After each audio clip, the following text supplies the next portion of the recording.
თბილსერვის ჯგუფმა ლოტკინის დასახლებაში ხუდადოვის ხევი დასუფთავდა და ნარჩენების გამთლიანად გაიწმინდა ეგრეთ წოდებული საბურავების სასაფლაო, სადაც 3 თებერვალს ხანძარი გაჩნდა. ხუდადოვის ხევიდან მიმდებარე ფერდობის სპეცტექნიკის მეშვეობით კომპანიის 60 მას თანამშრომელმა დაასუფთავა.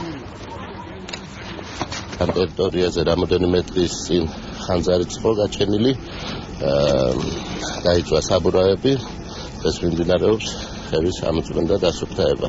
აგრეთვე მინდა მოუწოდოთ მოსახლეობას უფრო პასუხისმგებლობით მოეკიდოს და მოუაროს თავის ქალაქს, არ დაანაგვიანონ ხევები, აგრეთვე ვიტყვით რომ გამკაცდება ჯარიმები. აქ იყო ცნობილი ყველასათვის ქალაქში ასე ვთქვათ საბურავების სასაფლაო. მთელი ქალაქიდან მოქონდა და იყრებოდა ეს საბურავები და დღეს დაიწყება ამის გატანა. იმედია რომ რამდენიმე დღეში ჩვენ ამას ყველაფერს დავასრულებთ.